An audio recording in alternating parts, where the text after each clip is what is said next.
Between February 10th and February 14th of 1852, 9 affluent merchants' wives in Savannah's historic district reported mysterious illnesses to their physicians. All complained of identical symptoms: unexplained fatigue, nervous tremors, and what they described as feminine hysteria. Their husbands, prominent cotton brokers preparing for the city's annual Valentine's Day charity gala, attributed these ailments to the stress of social planning. But Dr. Marcus Wellington, who attended 7 of the 9 women, noticed something his colleagues had missed. Each woman displayed physical signs inconsistent with hysteria, and each grew notably agitated when he suggested bed rest that would force them to cancel their Valentine's Day engagements. What Dr. Wellington could not have known was that these 9 women had been gathering in secret for nearly 3 months, meeting in the private parlors of Savannah's most elegant townhouses under the guise of organizing the city's most prestigious social event of the year. The Valentine's Day Benevolent Society, as they called themselves, had indeed been planning something extraordinary. But their true purpose had nothing to do with charity work or social gatherings. The truth, when it finally emerged on Valentine's Day itself, would force Georgia's governor to destroy public records, would send families fleeing across state lines in the dead of night, and would create a conspiracy of silence so profound that Savannah's historical societies would spend the next century deliberately falsifying their archives to conceal what had actually transpired in February of 1852. The invitations arrived on November 15th, 1851, delivered by private messenger to 8 households scattered across Savannah's most exclusive squares. Each envelope bore the Pemberton family seal pressed into burgundy wax, and each contained the same brief message written in Victoria Pemberton's distinctive slanted hand. Tuesday, November 18th, 2 o'clock. Come alone. VP, no explanation. No mention of charity work or social planning. Just those 8 words that carried the weight of something unspoken, something that could not be committed to paper in any greater detail. Margaret Ashford received hers while taking breakfast in the sun-filled morning room of her husband's mansion on Oglethorpe Square. She turned the card over twice, searching for additional text that wasn't there, while her coffee grew cold in its porcelain cup. Her husband had already departed for his shipping offices and would not return until evening, a pattern so established that Margaret sometimes wondered if he remembered what she looked like in morning light. She set the card beside her plate and stared at it for several minutes. Victoria Pemberton was not a close friend, merely an acquaintance from the overlapping circles of Savannah society. They served together on the Orphan Asylum's Ladies' Committee, attended the same church, moved through the same parlors during the same social season. But this invitation suggested something beyond conventional social interaction, and Margaret found herself unsettled by both the mystery and her own immediate certainty that she would attend. Eleanor Sutton read her invitation while standing in her husband's library, a room she rarely entered because Thomas had made clear it was his domain, not hers. She had come searching for a book of poetry she had loaned him months earlier, though she suspected he had never opened it. The invitation lay on the silver tray where the morning's correspondence had been placed, and Eleanor recognized the Pemberton seal immediately. She was 43 years old and had been married for 22 years to a man who spoke more words to his tobacco buyers in a single afternoon than he had spoken to her in the previous month. The invitation's brevity appealed to her.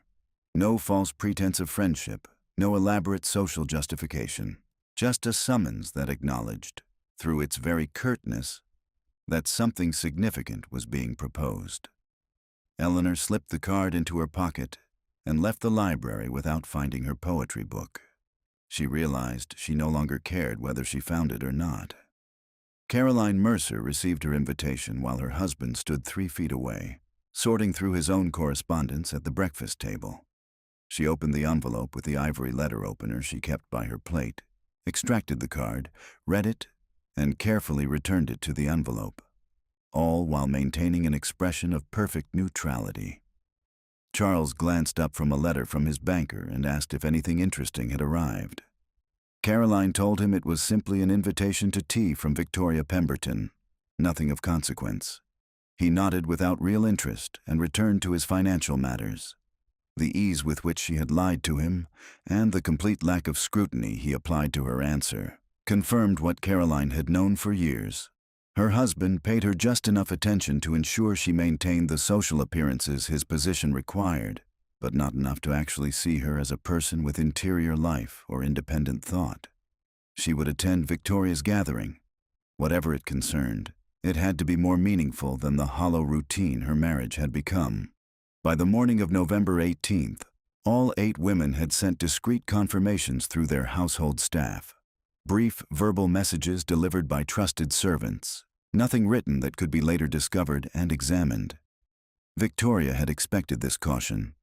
Women of their class learned early how to communicate through channels that left no evidence, how to maintain appearances while conducting the actual business of their lives through invisible networks of servants, coded language, and plausible deniability.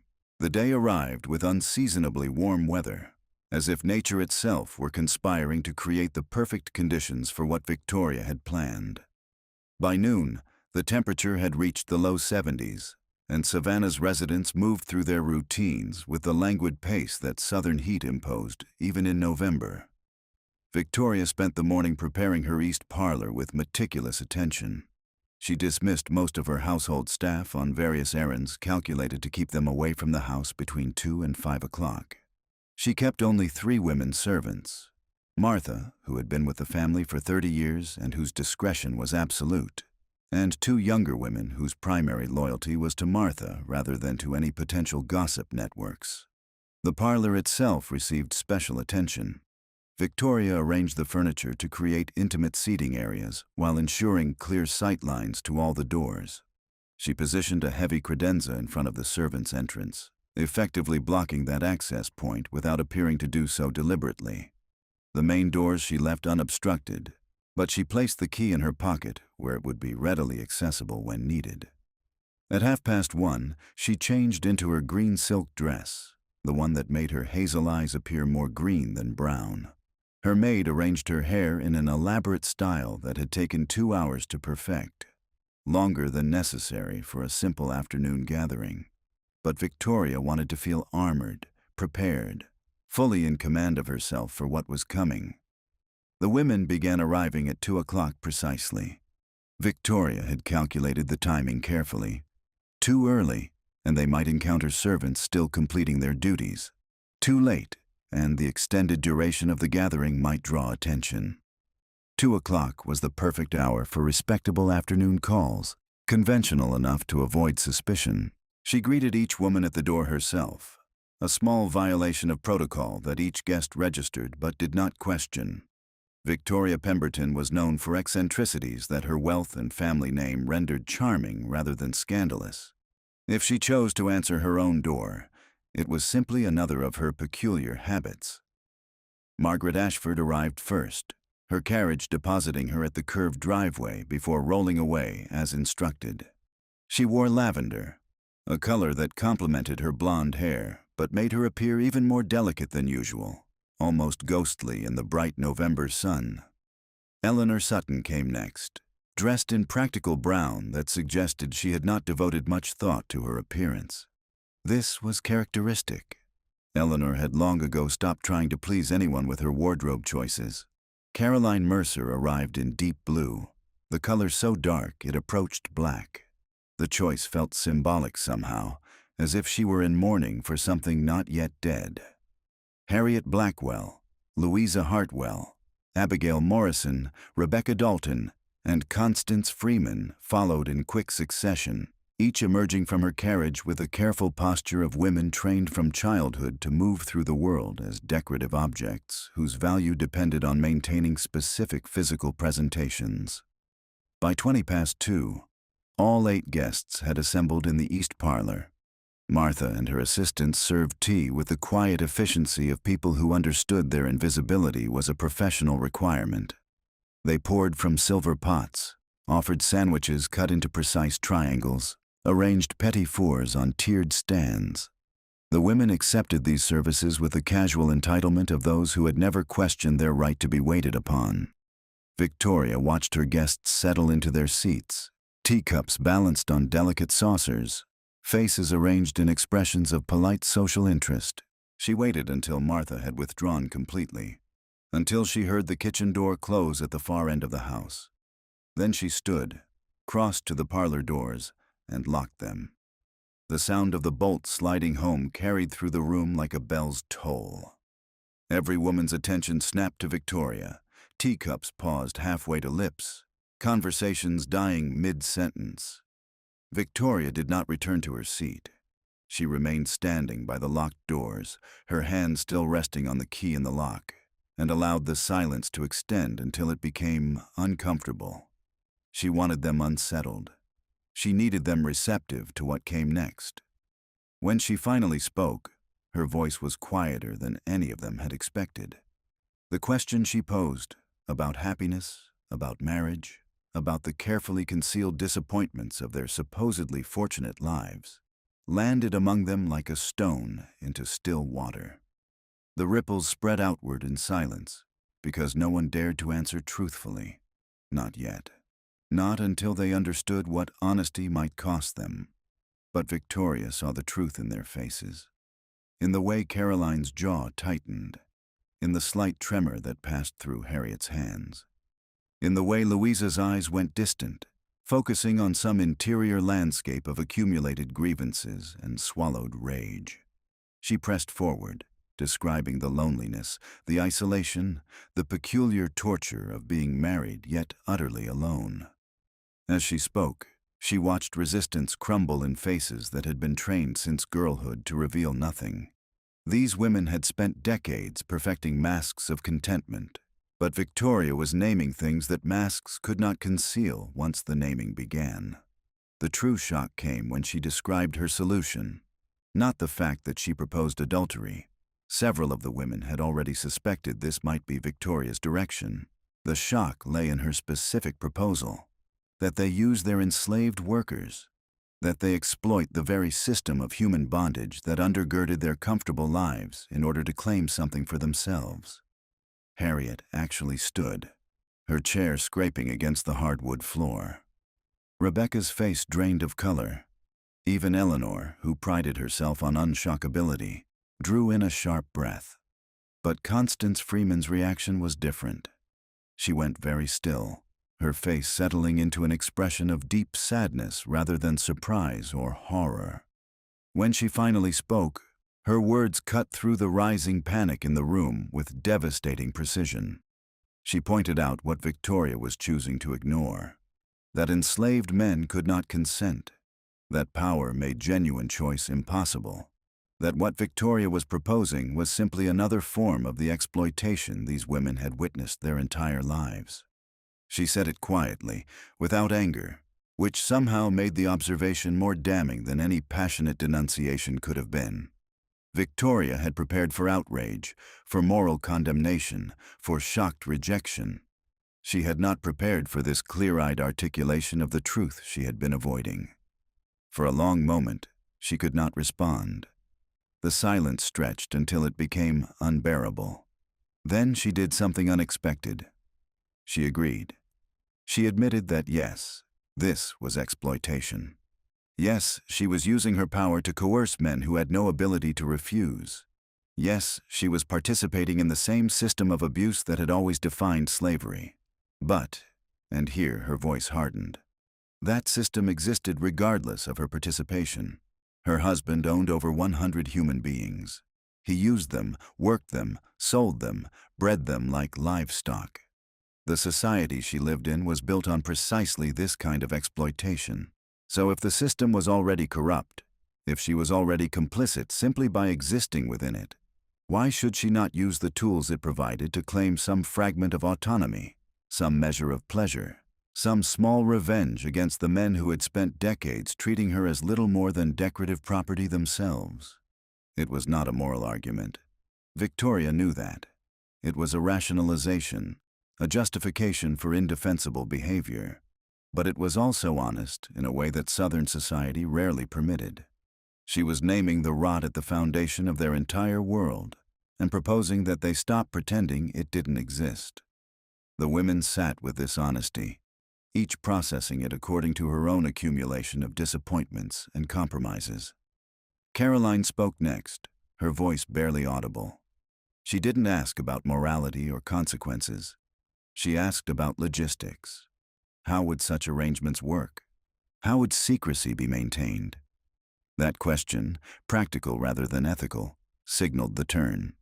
Once logistics were being discussed, the fundamental decision had already been made. The women who remained silent were not refusing. They were calculating, weighing risks, considering possibilities. Victoria outlined her plan. They would coordinate rather than act independently, ensuring that patterns remained difficult to detect. They would share access to men across households, creating plausible reasons for enslaved workers to move between properties. They would meet regularly under the cover of planning the Valentine's Day charity gala, using that conventional social obligation as camouflage for their actual coordination. She had developed a simple code for written correspondence, a way to communicate through seemingly innocent letters about party planning while actually discussing their true activities. She had thought through the timing, the risks, the methods of mutual protection.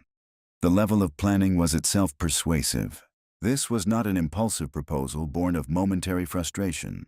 Victoria had spent months developing this system, which meant months of living with the decision, months of not changing her mind.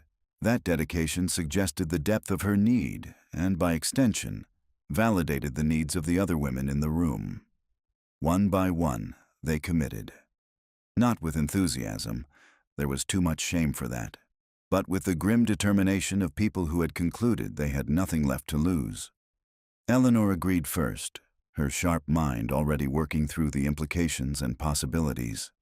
Caroline followed quickly, as if afraid she might lose courage if she hesitated. Louisa, Abigail, Margaret, Rebecca, Harriet. Each spoke her agreement in turn, voices quiet but certain. Only Constance refused, and her refusal came with a promise. She would not expose them, would continue to attend their meetings for actual charity planning, would serve as their alibi and cover. But she would not participate in the exploitation itself. Victoria accepted this with visible relief. Constance's participation in the public-facing activities would help maintain normalcy, while her moral refusal somehow made the entire arrangement feel less monstrous, as if the presence of one woman with intact ethics proved they had not all completely lost their way. As the meeting concluded and carriages returned to collect the guests, Victoria distributed her code cards. Each woman studied the simple cipher, committing it to memory while already planning when and how to destroy the physical evidence. They departed into the golden evening light, 9 women bound now by shared secret and mutual complicity. The Valentine's Day Benevolent Society had been formed, though 8 of its 9 members understood that benevolent was perhaps the cruelest irony they had ever participated in. What none of them knew, what their privilege and power had blinded them to, was that they were not the only ones watching, planning, and preparing. In the kitchen of the Pemberton mansion, Martha stood at the window and observed the departing carriages with an expression that revealed nothing. She had served wealthy white families for 3 decades and had developed the survival skill of appearing to notice nothing while actually forgetting nothing. She had heard certain sounds from Victoria's private chambers over the past weeks. She had noted which of the male workers were being summoned at unusual hours. She had observed the particular flush in her mistress's face after these summons, the slight disarray of hair that suggested activities beyond furniture moving. Martha had said nothing because enslaved people learned early that speaking truth to power was a luxury they could not afford. But she had watched, and she had remembered. And when the time came, when the white people's carefully constructed lies finally collapsed under their own weight, Martha would be ready to speak. In the stable behind the Ashford mansion, a man named Joseph had received instructions that Margaret Ashford would be requiring his services more frequently in coming weeks for various household tasks. He was 28 years old, strong from years of physical labor, and intelligent enough to understand exactly what those household tasks would actually entail. He said nothing to the white overseer who delivered these instructions. He nodded, acknowledged his orders, and returned to his work. But that night, lying in the cramped quarters he shared with 5 other enslaved men, he stared at the ceiling and wondered whether there would ever come a moment when he could refuse, resist, or expose what was about to be done to him. Across Savannah's elegant squares, in the kitchens and stables and laundry rooms of 8 prominent households, enslaved men and women were beginning to understand that something had shifted in their mistress's behavior. They noticed the locked doors, the coded messages, the particular men being summoned, and the changed expressions those men wore afterward. They said nothing to the white people who owned them, but they spoke to each other, comparing observations, constructing understanding from fragments of overheard conversations and witnessed behaviors. They were building their own network of knowledge, their own system of documentation.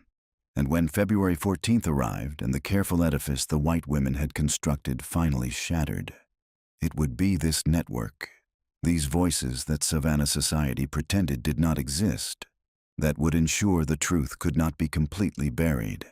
But on this November evening, as church bells rang 6 o'clock and gas lamps flickered to life across the city, the 9 women of the Valentine's Day Benevolent Society believed they had created something sustainable, something that could be controlled and contained. They were wrong. The reckoning was coming, inevitable as morning light. It would arrive dressed in the sentimental trappings of Valentine's Day, when Savannah's elite would gather to celebrate love and charity while the truth festered beneath their elaborate pretenses. But that reckoning was still 3 months away, and for now, the women allowed themselves to believe in their own cleverness, their own power, their own immunity from consequences. It was a delusion that would cost them everything. December arrived in Savannah with fog that rolled in from the coast each morning, wrapping the city's elegant squares in gray cotton that didn't burn off until nearly noon. The weather matched the moral atmosphere settling over 8 households, where women had begun implementing what they had agreed to in Victoria Pemberton's locked parlor 3 weeks earlier. The first actual meeting of the Valentine's Day Benevolent Society. The first gathering devoted to their true purpose rather than initial conspiracy, took place on December 3rd at Eleanor Sutton's residence on Lafayette Square. The invitations had gone out using Victoria's code. The flowers for the Valentine's Gala require our immediate attention. Tuesday at 2 o'clock would be most convenient. To anyone intercepting such correspondence, it was merely the expected communication of women planning Savannah's annual charity event. To the 8 recipients, it meant the system was now operational. Eleanor's house was smaller than Victoria's, but offered certain advantages. Her husband's tobacco business required him to travel frequently to plantations in the countryside, and he had departed 2 days earlier for a week-long inspection tour. The servants who remained were long accustomed to Eleanor's preference for privacy during her social gatherings. She had been hosting literary discussion groups for years, events from which she routinely excluded all household staff except for initial tea service. This established pattern made the December 3rd gathering unremarkable to anyone observing from outside. 7 women arrived between 2 and half past. Constance Freeman came as well, maintaining her role as cover and alibi. She would participate in the public-facing activities, actual planning for the Valentine's Gala, but would withdraw before the conversation turned to darker coordination. The meeting began with genuine charity business. They discussed the venue for the February 14th event, debated the menu, reviewed the preliminary guest list. Eleanor kept meticulous notes in a leather-bound journal that would serve as documentation of their legitimate activities. An hour passed in this fashion, creating the record that would justify their regular gatherings. At 3 o'clock, Constance stood and made her excuses. A headache, she claimed, required her to return home and rest. No one challenged this obvious fiction. She departed with quiet dignity, her face revealing nothing of what she thought about the women she was leaving behind. Once her carriage had rolled away from Eleanor's door, Victoria produced a second notebook from her bag. This one was smaller, bound in plain brown leather with no identifying marks. She opened it to reveal pages filled with cramped handwriting, a different kind of record entirely. What followed was a discussion that would have destroyed every woman present if it had been overheard and understood. Victoria had begun her arrangement with Daniel, the stable worker, in early October, weeks before the November 18th gathering where she had recruited the others. She had refined her methods through trial and error, and now she shared these lessons with clinical precision. Timing was critical. Afternoons between 2 and 5 offered the safest window, when husbands were reliably absent and household routines were most predictable. Evening encounters were possible but riskier. Unexpected returns, social calls, servants moving through the house for dinner preparations. Location mattered equally. Private sitting rooms were ideal, particularly those with locks on the doors and windows that didn't face public streets or neighboring properties. Guest bedrooms on upper floors offered good privacy, but required explanations for why enslaved men were being summoned to those spaces. Victoria had solved this by staging minor maintenance issues: a loose window latch, a stuck door, a need to move heavy furniture that justified male workers being called upstairs. The selection of men required careful consideration. They needed to be young enough to be physically appealing, but old enough to understand the absolute necessity of silence. Men with families were preferable to those without. The presence of wives and children created additional leverage for ensuring discretion. A man with a family had more to lose if he spoke, more reason to protect the secret that might lead to his sale and their separation. Margaret Ashford had listened to all this with her teacup suspended halfway to her lips, the tea growing cold while Victoria described her methodology. When Victoria finished, Margaret set down the cup with trembling hands. She had not yet acted on what she had agreed to in November. The 3 weeks since that initial meeting had passed in a fog of anxiety and rationalization. She had identified the man she intended to approach, Joseph, who worked in her husband's stables, but had not yet summoned him. Hearing Victoria describe her experiences in such matter-of-fact terms made the abstract suddenly terribly concrete. Eleanor noticed Margaret's distress and addressed it with characteristic directness. Fear was natural, she observed. What they were contemplating violated every principle they had been raised to honor. But those principles had been imposed by men who violated their own rules constantly, who kept mistresses and visited brothels and forced themselves on enslaved women without social consequence.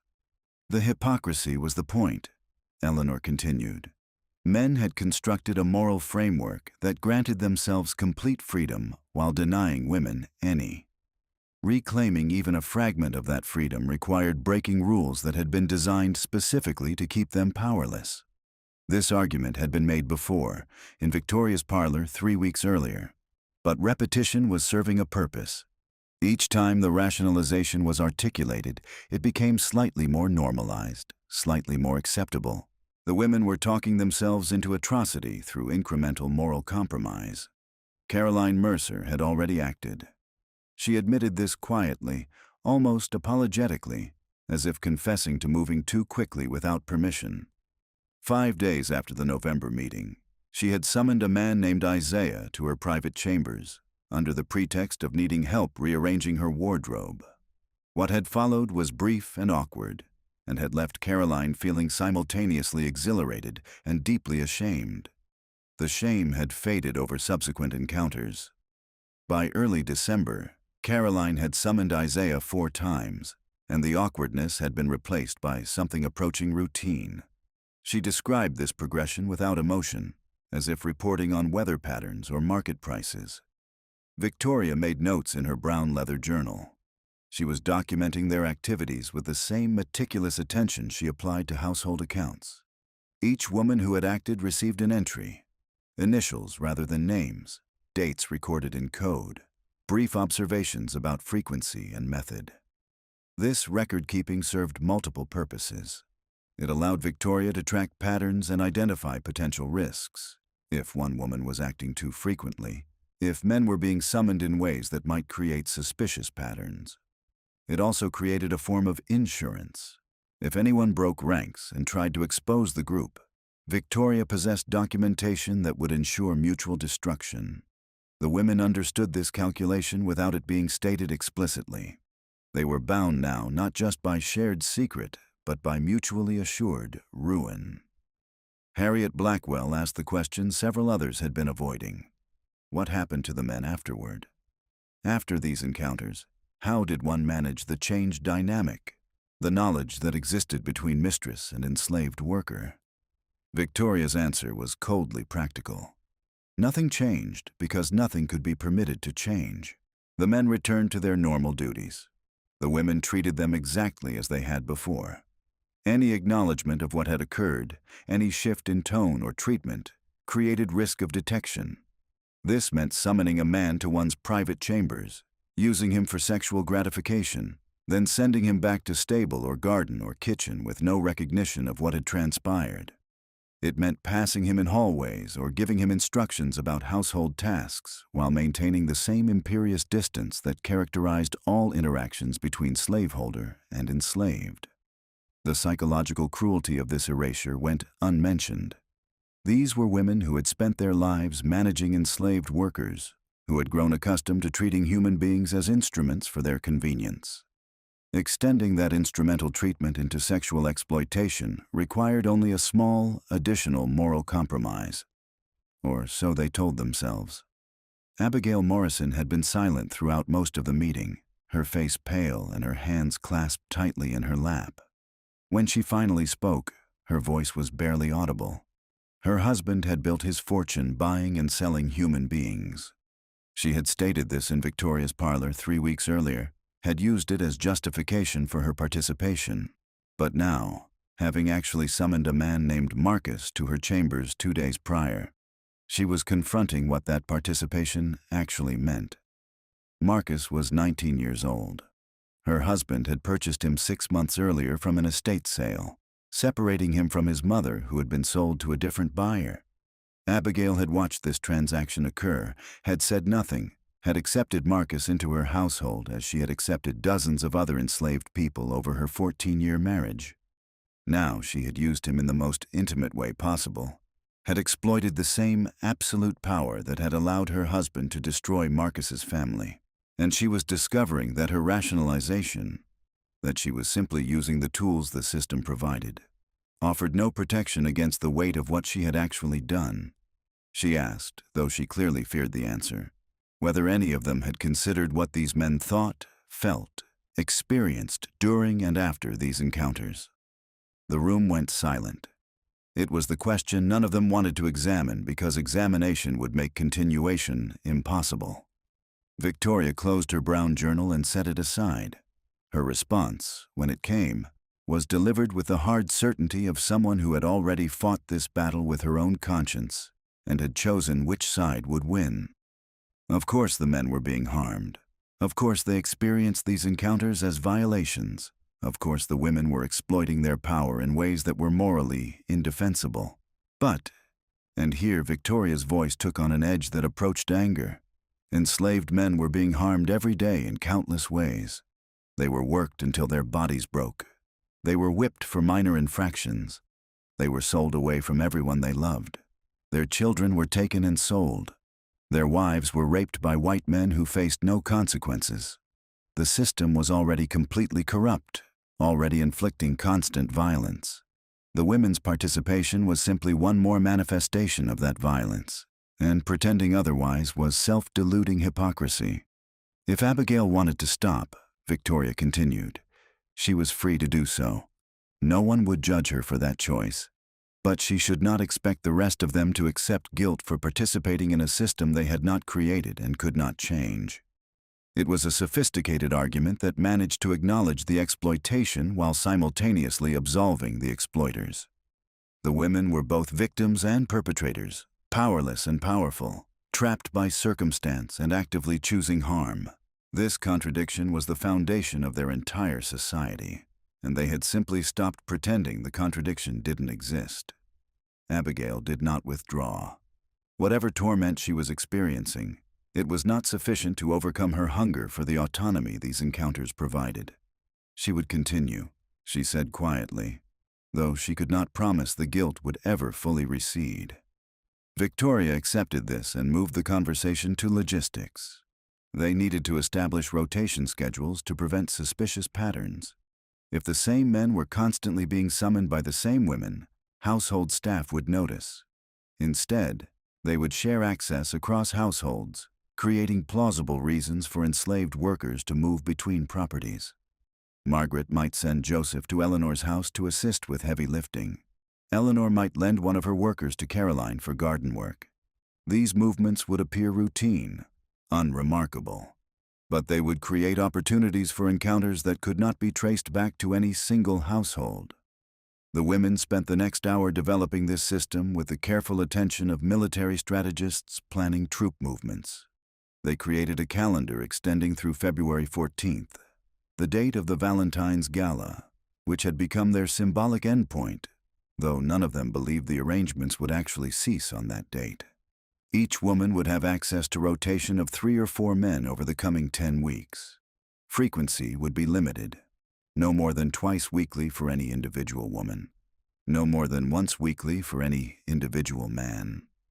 These restrictions minimized risk while providing each participant with regular access to what they were seeking. Victoria would maintain the master schedule in her coded journal. Each week, she would send apparently innocent correspondence about Valentine's Gala planning that would actually communicate the rotation schedule. The women would destroy these letters immediately after decoding them.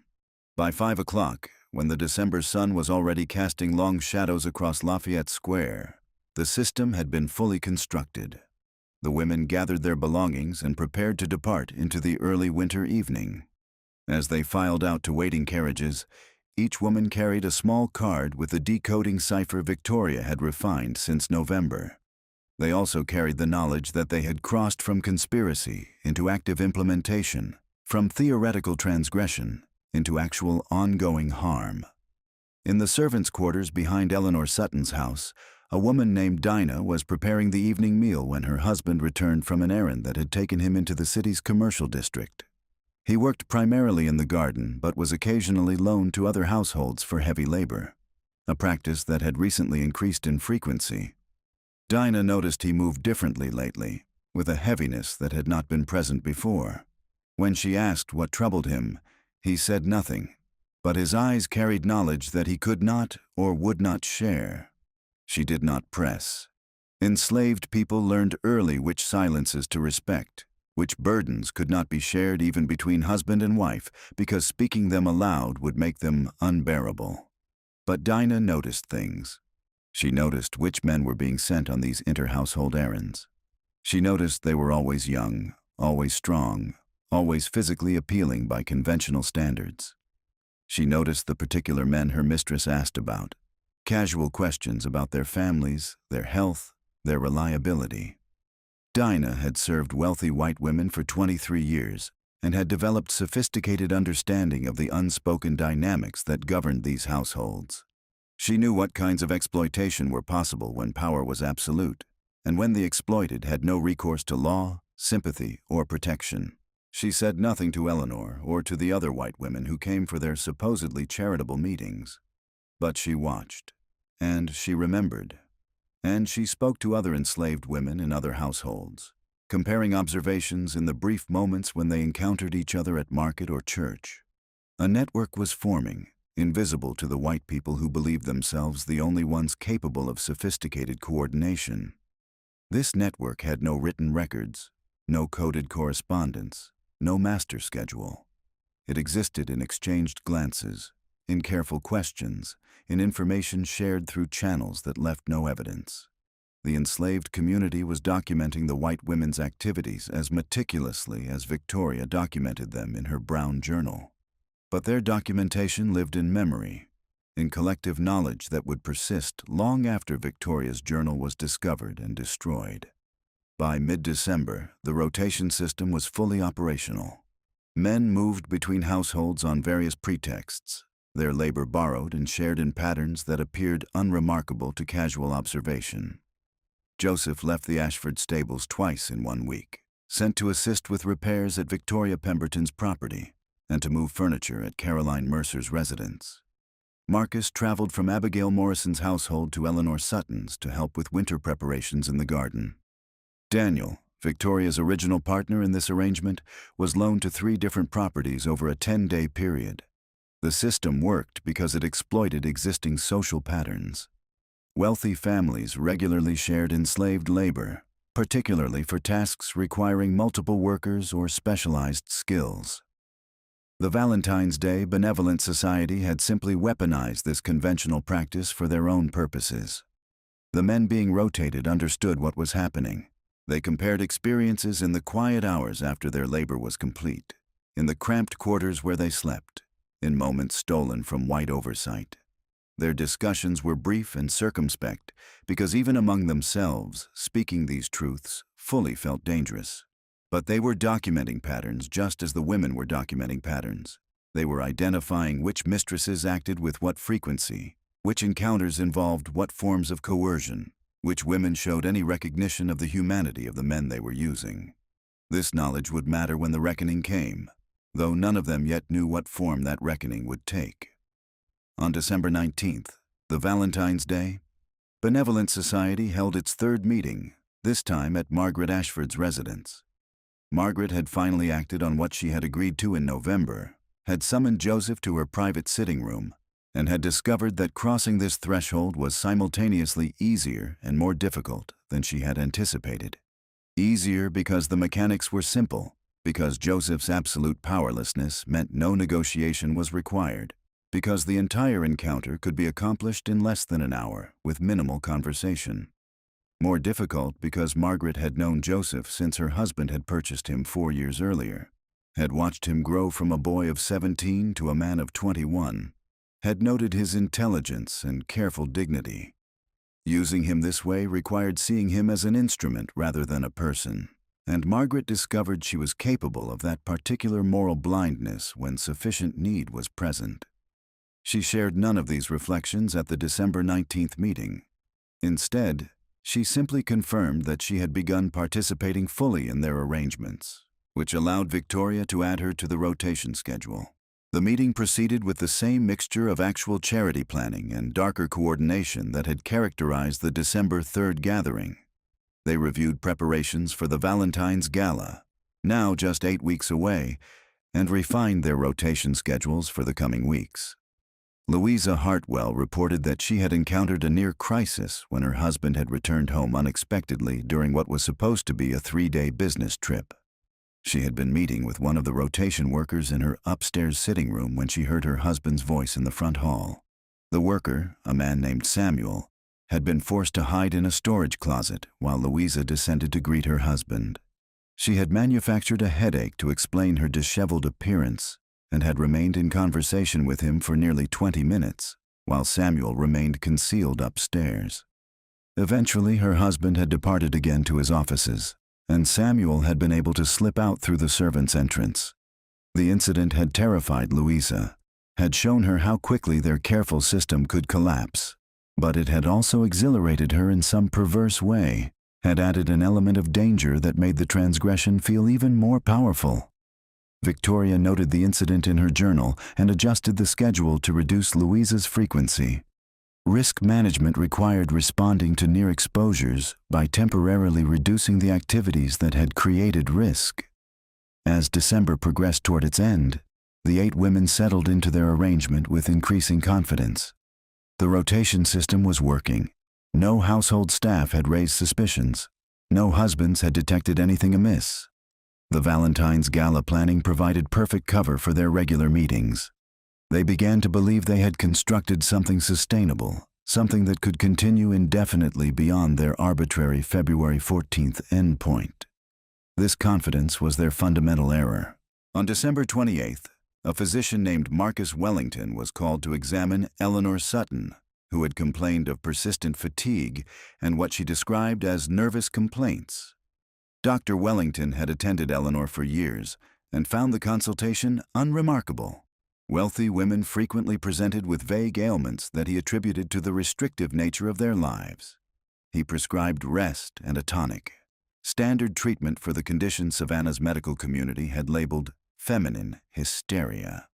3 days later, he was called to examine Caroline Mercer, who presented with nearly identical symptoms. Then Margaret Ashford. Then Louisa Hartwell. By early January, Dr. Wellington had examined 6 of the 8 active participants in the Valentine's Day Benevolent Society, and all had described the same constellation of symptoms: fatigue, nervous energy, difficulty sleeping, heightened emotional sensitivity. Medical training had taught him to look for patterns. 6 women, all from the same social circle, all presenting with the same complaints over the same 3-week period. This suggested either a common environmental cause or a shared psychological stressor. He began asking more detailed questions about their daily routines, their social activities, their sources of anxiety. The answers were maddeningly vague. The women were planning the Valentine's Day charity gala, they said, and perhaps the stress of that preparation was affecting their health. Dr. Wellington had lived in Savannah for 15 years and had attended dozens of Valentine's galas. He knew the amount of stress such planning actually generated, and it was insufficient to explain 6 simultaneous cases of nervous exhaustion. Something else was happening in these households, something the women were not revealing. He could sense it in their evasive answers, in the way their eyes would not quite meet his during examination, in the particular flush that colored their faces when he asked about sources of stress. He made notes in his own journal, documenting symptoms and observations. Unlike Victoria's brown leather book with its coded schedules, Dr. Wellington's journal was a medical record, objective and detailed. But it was creating a different kind of documentation, one that would prove critical when the truth finally emerged. As January advanced, the women's confidence continued to grow despite Dr. Wellington's increasing attention. They interpreted his diagnosis of hysteria as confirmation that their activities remained undetected. If the physician could not identify the true source of their symptoms, surely no one else would suspect. This confidence manifested in small but significant ways. The rotation frequency increased slightly, pushing beyond the conservative limits Victoria had initially established. Meetings of the Valentine's Day Benevolent Society grew longer, the women lingering over tea to share increasingly explicit details of their encounters. A dangerous intimacy was developing within the group, a sense that they had created a space outside normal social constraints where truth could be spoken and conventional morality did not apply. This intimacy encouraged them to take risks they might have otherwise avoided. Rebecca Dalton began summoning men to her house in the evening hours rather than the safer afternoon window. Harriet Blackwell experimented with involving 2 men simultaneously, creating scenarios that multiplied both her pleasure and her risk of exposure. Victoria documented these escalations in her journal but did not curtail them. She was experiencing the same intoxication of transgression, the same addictive quality that came from exercising power without consequence. The Valentine's Day Gala was now just 4 weeks away. The event would be held at the Pemberton Mansion, with over 200 guests expected to attend. Preparations had reached their final phase. Menu confirmations, final guest list approvals, arrangements for music and decorations. The women had decided that Valentine's Day itself would mark a temporary pause in their other activities. Too many people would be present, too much attention focused on their households. They would resume their arrangements after the gala, after the social scrutiny had passed. But they had not planned for the possibility that their exposure would come not from pattern detection or suspicious servants, but from the intersection of their medical symptoms and one physician's growing conviction that something in Savannah's elite society was profoundly wrong. Dr. Marcus Wellington had continued to see the women for follow-up examinations throughout January. Their symptoms had not improved despite his prescribed treatments, which itself was diagnostically significant. Hysterical complaints typically responded to rest and tonics, if only through placebo effect.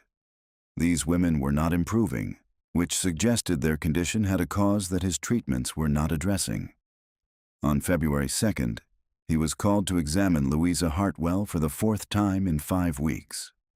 During this examination, he noticed something he had not observed in previous visits: marks on her inner wrists that suggested recent restraint, and a particular kind of physical evidence that indicated recent sexual activity. Louisa's husband had been traveling for the past 10 days, which Dr. Wellington knew because he had encountered the man departing for Charleston the previous week. Medical ethics required him to ask direct questions. He inquired whether Louisa had been experiencing marital relations that might account for her symptoms. She assured him no. Her husband had been absent. She had been quite alone. The lie was obvious and confirmed by physical evidence. Dr. Wellington said nothing in the moment, completed his examination, and departed with his mind racing through implications he did not want to confront. If Louisa Hartwell was engaging in sexual activity while her husband was absent, and if the other 5 women he had been treating showed similar symptoms while their husbands were similarly often absent, then the pattern suggested something far more scandalous than simple hysteria. He spent the evening of February 2nd reviewing all his notes on the 6 women, looking for additional patterns. He found them. All were involved in planning the Valentine's Day Gala. All met regularly at various houses. All had shown increasing nervous symptoms over the same 3-month period. And all had enslaved men in their households who matched certain physical characteristics: young, strong, physically appealing. Dr. Wellington had practiced medicine in the South for 15 years. He understood the sexual dynamics that slavery created, the routine exploitation of enslaved women by white men, the way power corrupted those who held it absolutely. He had never considered that wealthy white women might engage in similar exploitation. The idea violated every assumption about gender, class, and racial hierarchy that structured Southern society. But the evidence was accumulating beyond the point where he could dismiss it. On February 4th, he made a decision that would destroy 8 families and change Savannah's history. He requested a private meeting with Governor George Towns, bringing with him his medical journals and a formal statement of his observations and concerns. The reckoning had begun. The morning of February 14th, 1852 arrived in Savannah with unseasonable warmth that felt like a mockery of the day's sentimental associations. By 9 o'clock, the temperature had already climbed into the mid-70s, and a humid breeze carried the scent of early blooming jasmine across the city's manicured squares. Victoria Pemberton had been awake since before dawn, supervising preparations for the evening's gala with the focused intensity of a general preparing for battle. The event would begin at 7 o'clock, with guests arriving to find the Pemberton mansion transformed into an elaborate celebration of romantic love, a theme that had taken on grotesque irony given what Victoria and 7 other women had been doing in the name of reclaiming their own desires. The public rooms had been decorated with hundreds of red and white roses shipped from Charleston hothouses. Crystal chandeliers had been polished until they caught light like diamonds. The dining room tables stretched nearly 30 feet, set for the formal dinner that would precede dancing in the cleared ballroom. Silver, china, and linens had been arranged with precision that would be photographed by society columnists and discussed in Savannah parlors for weeks afterward. Everything was perfect. Everything was ready. Everything was about to collapse. What Victoria did not know, what none of the 8 women knew as they moved through their morning routines, was that 12 days earlier, on February 2nd, Dr. Marcus Wellington had requested a private meeting with Governor George Towns. That meeting had taken place on February 4th in the governor's private study, behind doors guarded by men who ensured no interruption. Wellington had brought his medical journals, his detailed observations, his carefully documented evidence of a pattern that suggested something profoundly disturbing occurring among Savannah's elite families. He had presented this evidence with clinical precision, allowing the facts to speak rather than offering inflammatory interpretation. Governor Towns had listened in silence that progressed from skepticism to horror. When Wellington finished, the governor had asked a single question: was he absolutely certain of his conclusions? Wellington had explained his reasoning. 6 women from interconnected families, all presenting identical symptoms over the same time frame, all involved in the same social activities, all showing physical evidence inconsistent with their stated circumstances, all possessing households with young enslaved men who matched specific physical characteristics. Individually, these observations might mean nothing, Collectively, they suggested a conspiracy of exploitation that violated not just law, but the fundamental assumptions undergirding Southern society. Towns had asked for 48 hours to consider how to proceed. Wellington had granted this, understanding that what he was asking the governor to confront carried implications far beyond simple criminal prosecution. On February 6th, Governor Towns had made his decision. He would order a discreet investigation conducted by men whose loyalty and discretion were absolute. If that investigation confirmed Wellington's suspicions, emergency action would follow.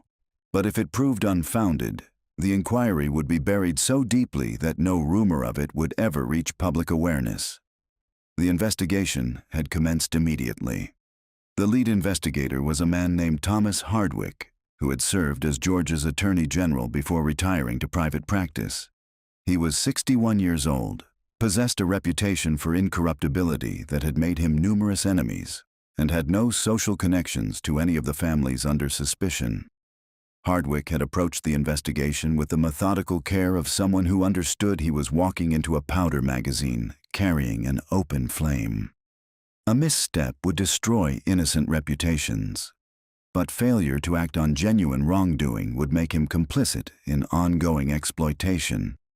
He had begun by interviewing enslaved workers in the 8 households, selecting men and women whose positions gave them observational access to their mistresses' private activities. These interviews had been conducted away from the households themselves, in a rented office near Savannah's commercial district, with assurances that no testimony would result in punishment or sale. Whether those assurances were believed was debatable. Enslaved people had no reason to trust promises from white authorities, but Hardwick had offered something more tangible than promises. He had brought a representative from Georgia's small free black community, a minister named Reverend Joshua Carter, to observe the interviews and vouch for their legitimacy. This gesture had been surprisingly effective. Carter was known and respected within Savannah's enslaved community as a man who had purchased his own freedom and had worked for decades helping others do the same. His presence suggested the investigation might be genuine rather than simply another mechanism of white power. The testimony Hardwick collected over 8 days of interviews was devastating in its consistency. Martha, from the Pemberton household, described her mistress's pattern of summoning Daniel to private chambers, the locked doors, the particular flush in Victoria's face afterward. She provided specific dates going back to October, recalled with the precision of someone who had been watching carefully.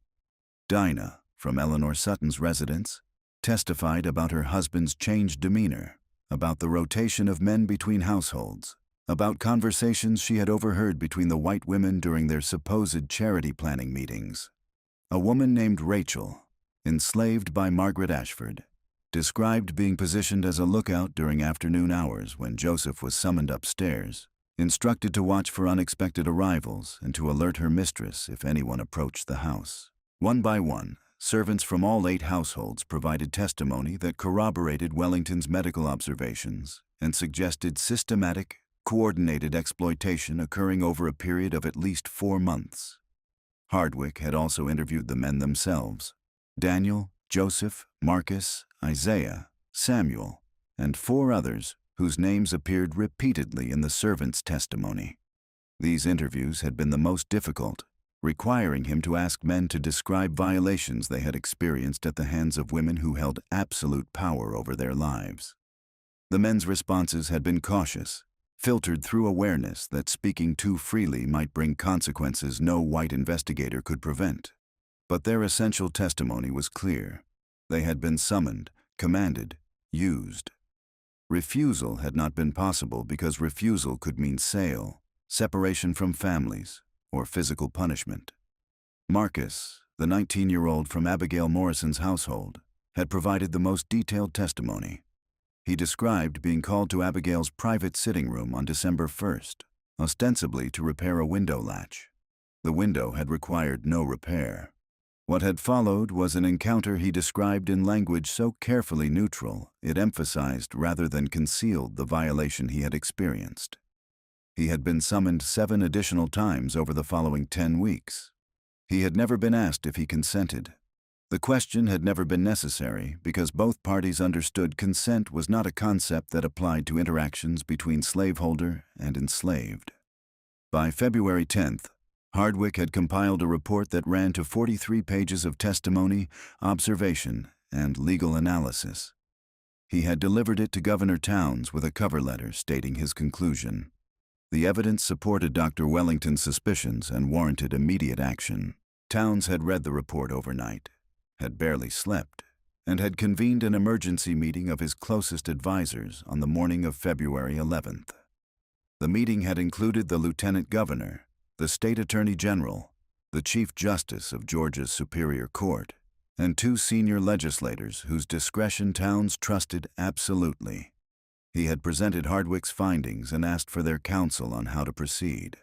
The discussion that followed had lasted 7 hours and had ranged from legal technicalities to political calculation to genuine moral reckoning. Several points had been established quickly. First, the women had clearly violated Georgia's adultery statutes, which carried penalties including fines and potential imprisonment. Second, their exploitation of enslaved men constituted a form of sexual coercion that existing law did not adequately address, but that any reasonable interpretation would recognize as criminal. Third, and this was the point that had consumed most of the 7-hour discussion, prosecuting these women in open court would create a scandal of unprecedented magnitude. The trials would be covered by every newspaper in America. Abolitionist publications would use the case to argue that slavery corrupted everyone it touched. Southern publications would struggle to defend women whose behavior violated every stated principle of feminine virtue and racial hierarchy. The political damage to Georgia, and by extension to the entire South, would be catastrophic. But the alternative, allowing the women to escape consequences because their prosecution would prove embarrassing, meant creating a precedent that wealth and social position placed people above the law. After 7 hours, Governor Towns had made his decision. The women would be confronted with the evidence and offered terms: accept permanent exile from Georgia with forfeiture of all property, or face criminal prosecution in open court. The enslaved men who had been exploited would be purchased by the state and granted conditional freedom, with the requirement that they leave Georgia within 30 days and never return.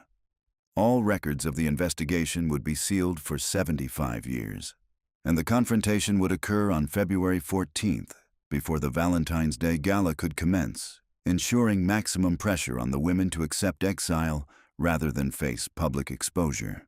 At 3 o'clock on the afternoon of February 14th, while Victoria Pemberton was conducting a final inspection of the floral arrangements in her ballroom, a carriage arrived at her front door carrying Thomas Hardwick, 2 deputy marshals, and a clerk bearing legal documents.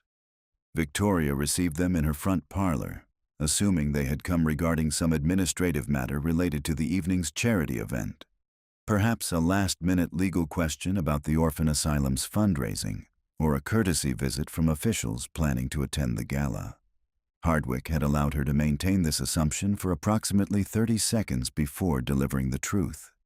He was there, he explained in a voice that carried no emotion whatsoever, to present her with the evidence that she had been engaging in systematic sexual exploitation of enslaved men in her household. The evidence included sworn testimony from multiple witnesses, medical documentation, and investigative findings that established a pattern of illegal activity spanning at least 4 months. He then presented her with a choice: accept immediate exile from Georgia with complete forfeiture of property to her husband, or face criminal prosecution under Georgia's adultery statutes with trial to commence within 2 weeks. She had 1 hour to decide. Victoria's face had drained of all color. For perhaps 10 seconds, she had simply stared at Hardwick as if he were speaking a foreign language. Then she had asked, in a voice that barely qualified as a whisper, whether the other women had also been confronted. Hardwick confirmed that yes, officials were at that moment visiting the other 7 households with identical evidence and identical terms. Victoria had requested privacy to consider her options. Hardwick had granted her 15 minutes, stationing the deputy marshals outside her parlor door to ensure she did not flee or attempt to destroy evidence. She had spent those 15 minutes sitting utterly still in a chair by the window, watching ordinary afternoon activity in the square outside. Servants running errands, children playing, a dog sleeping in a patch of sunlight. The normalcy of the scene felt impossible to reconcile with what had just been presented to her. Everything she had built over 4 months of careful planning had collapsed in less than 5 minutes of clinical explanation. When Hardwick returned, she had asked about her legal options if she chose to fight the charges. He had explained, with the same absence of emotion, that she would face public trial with testimony from enslaved witnesses describing in explicit detail what had occurred. Medical evidence would be presented. Her own social correspondence about Valentine's Day planning would be examined for coded communications. Her brown leather journal, if it existed, would be subpoenaed and decoded. The trial would last weeks. It would be covered by newspapers throughout America and Europe. Her name would become synonymous with depravity and hypocrisy. Her children would inherit that stigma. Her family name, which traced back to Savannah's founding, would be permanently associated with scandal. Or she could accept exile, leave Georgia within 48 hours, forfeit all property, and agree never to return under penalty of immediate imprisonment. She had agreed to exile. The decision had taken less than 30 seconds once the full implications of refusal became clear. At approximately the same moment Victoria was signing her exile agreement, Eleanor Sutton was receiving identical terms in her own parlor. Her response had been different. She had demanded to see the evidence, had insisted on her right to face her accusers, had threatened legal action against what she called a politically motivated persecution. The official presenting her terms had simply waited until her anger exhausted itself, then had repeated the choice with exactly the same words: exile or prosecution. Eleanor had asked for the full hour to decide. She had spent it pacing her library, examining her options from every angle, looking for leverage or escape that did not exist. She had signed the exile agreement 58 minutes after being presented with the choice. Margaret Ashford had collapsed completely upon hearing the charges, requiring medical attention before she could coherently respond. A physician had been summoned, not Dr. Wellington, whose involvement in the investigation made him inappropriate, but another doctor who administered sedatives and waited until Margaret could speak without hysterics. She had signed her exile agreement within 20 minutes. Caroline Mercer had shown no emotion whatsoever. She had listened to the charges, reviewed the evidence, and signed the exile documents without asking a single question. Her face had remained perfectly composed throughout, as if she were conducting routine business correspondence, rather than agreeing to permanent banishment from her home. Only after signing had she spoken, asking in a conversational tone whether her husband had been informed yet of her activities. When told that yes, all husbands had been notified and were being presented with divorce documents, Caroline had simply nodded and thanked the official for his directness. Harriet Blackwell, Louisa Hartwell, Abigail Morrison, and Rebecca Dalton had all signed within the hour, each responding to the impossible choice with varying degrees of shock, denial, rage, and despair. By 5 o'clock on the afternoon of February 14th, all 8 women had agreed to exile terms. By 6 o'clock, notice had been sent to the 200 expected guests that the Valentine's Day Gala was canceled due to unforeseen circumstances. By 7 o'clock, the hour when champagne should have been flowing and orchestra music filling the Pemberton ballroom, Victoria was in her upstairs chambers packing a single trunk with the belongings she would be permitted to take into exile. Everything else, the mansion, the furniture, the silver and china, the investments and accounts, now belonged to her husband, who had signed divorce papers that afternoon and had left the house without speaking to her. She had 48 hours to depart Georgia. Where she would go, how she would survive, what kind of life was possible for a disgraced woman in her 40s with no property and no social position. These were questions she had no capacity yet to address. She folded dresses into her trunk with mechanical precision, focusing on the physical task because thinking about anything beyond the next required action felt impossible.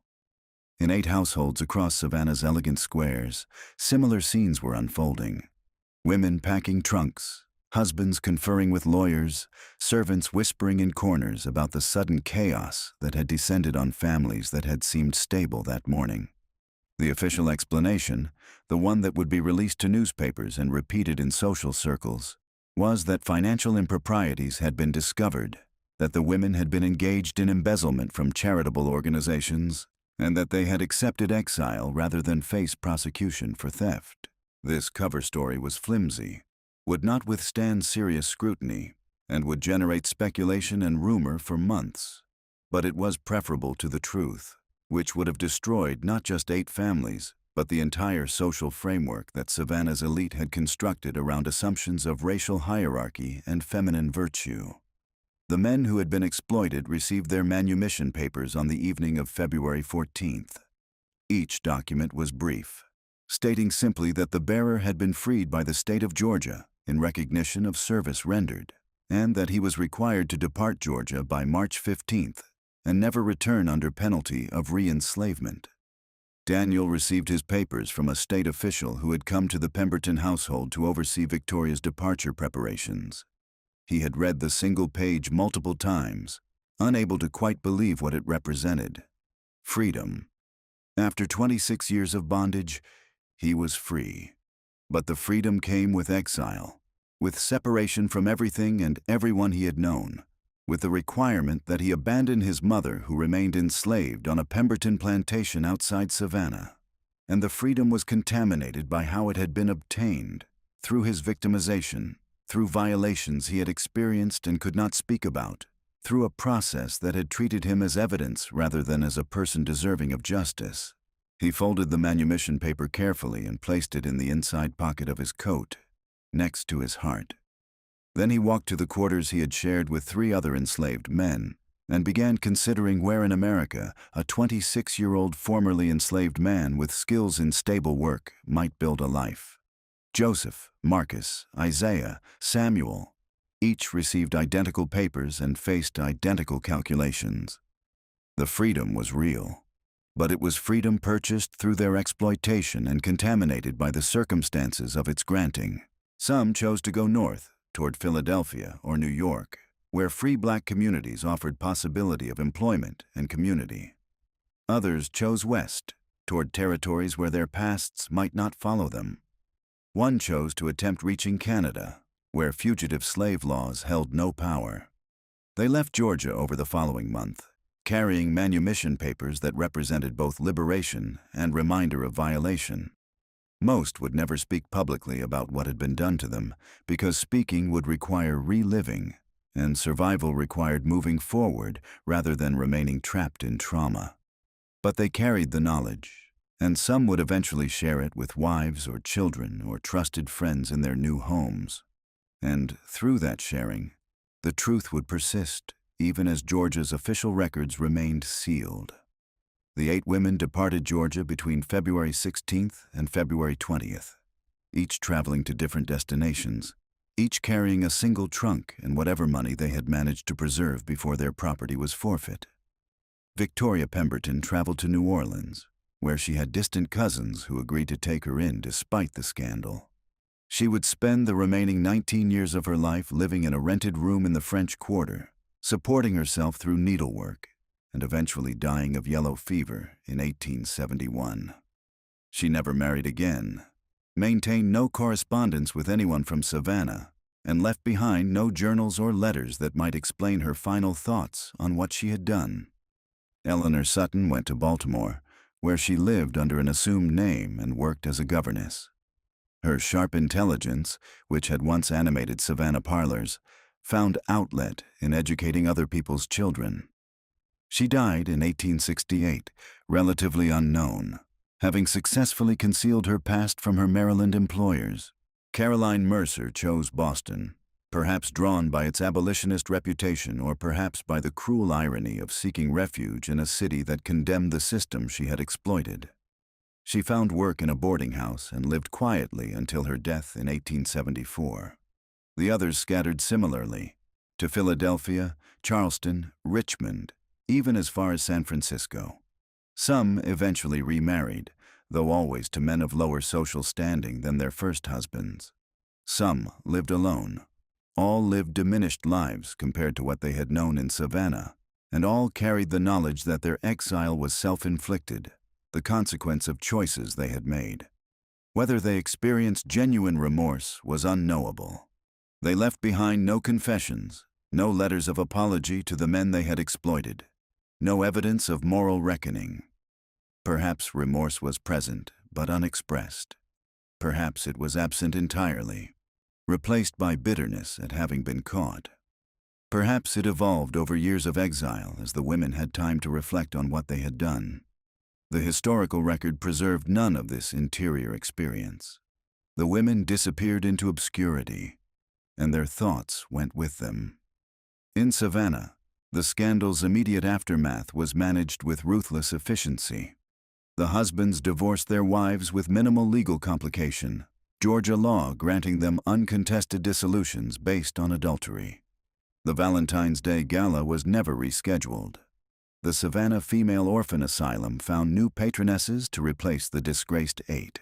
Social circles absorbed the shock and adjusted. Within 6 months, the official story, embezzlement and financial crime, had been repeated often enough that it had become accepted truth for those who had not been directly involved. But rumors persisted. Servants talked.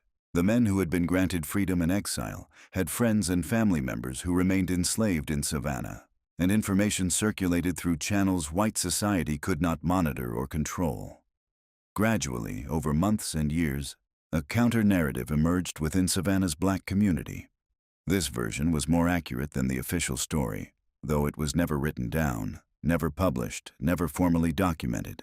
It existed in oral tradition, in stories passed from generation to generation, in collective memory that preserved truth official records had buried. By the time Georgia's sealed documents would theoretically become available in 1927, most of the participants would be long dead, and the scandal would have faded from living memory.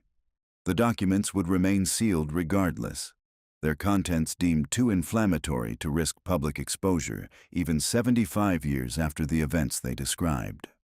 Dr. Marcus Wellington continued his practice in Savannah until his death in 1869.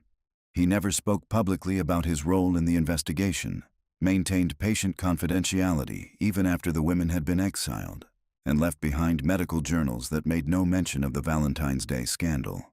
Whatever he thought about the outcome, whether he believed justice had been served or merely scandal managed, he kept to himself. Thomas Hardwick returned to his private law practice and refused all questions about the investigation. When pressed by curious colleagues, he would state simply that he had conducted confidential work for the governor and was not at liberty to discuss it. He died in 1863, taking his detailed knowledge of the evidence and testimony to his grave. Governor George Towns served out his term and then retired from public life. The decision to offer exile rather than pursue open prosecution was never publicly explained or defended, because officially there was nothing to explain. The embezzlement story stood as official record, and Towns made no attempt to correct it. Whether he believed he had made the right choice, protecting Georgia's reputation at the cost of allowing wealthy women to escape full legal consequences, was never documented. On the evening of February 14, 1852, while Victoria Pemberton was packing her exile trunk and Daniel was reading his manumission papers and Dr. Wellington was sitting in his study contemplating the events he had set in motion, Savannah's streets were unusually quiet. The Valentine's Day Gala should have been reaching its peak. Music and laughter spilling from the Pemberton mansion, carriages lined up along the square, 200 guests celebrating love and charity and the social bonds that defined their world. Instead, the mansion was dark except for a few rooms where servants moved through their tasks with unusual quietness. The ballroom's roses were already wilting in the unseasonable heat, their scent turning from sweet to cloying. The carefully arranged tables would be dismantled the following morning, the china and silver returned to storage. The celebration that was supposed to justify 4 months of planning reduced to waste and regret. In 8 households, women were confronting the destruction of their lives. In 8 households, men were holding freedom papers that represented both liberation and trauma. In offices throughout the city, lawyers and officials were processing documents that would erase marriages, transfer property, and reshape family structures. And in the quarters where enslaved people lived, in kitchens and stables and laundry rooms across Savannah's elegant squares, men and women who had witnessed everything were talking quietly about what they had seen, about the white women's downfall, about the men who had been granted freedom through violation. These conversations would continue for generations.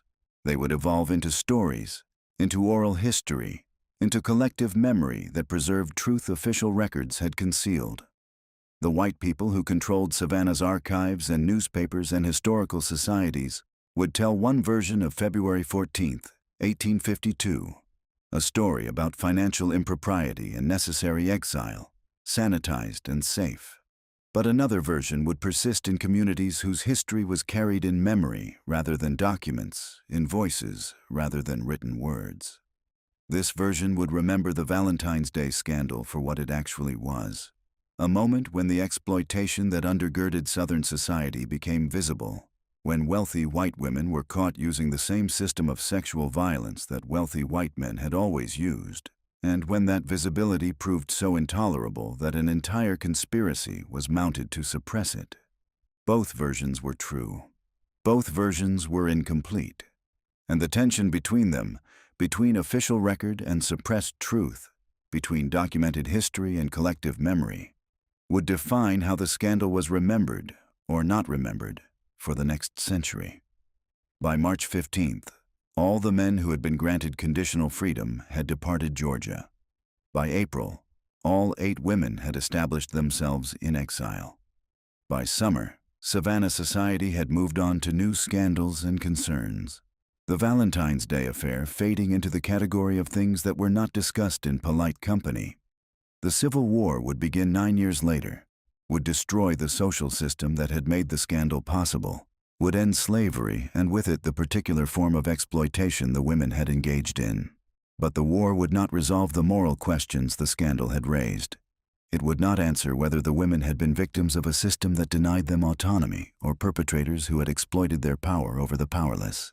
It would not determine whether offering them exile rather than prosecution had been pragmatic necessity or failure of justice. These questions would remain unresolved, buried in sealed documents and suppressed memory, waiting for historians who might someday uncover the evidence and attempt to make sense of what had occurred in Savannah during the winter of 1851 to 1852. The Valentine's Day Benevolent Society had lasted exactly 4 months. It had been built on exploitation, sustained through secrecy, and destroyed by the inevitable failure of systems that depend on silence from people who have every reason to speak.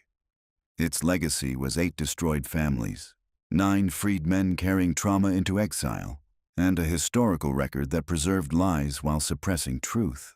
And in the end, the most accurate record existed not in Georgia's sealed archives, but in the memories of people whose testimony had never been considered reliable, whose voices had never been granted authority, but who had seen everything and forgotten nothing. They carried the truth forward.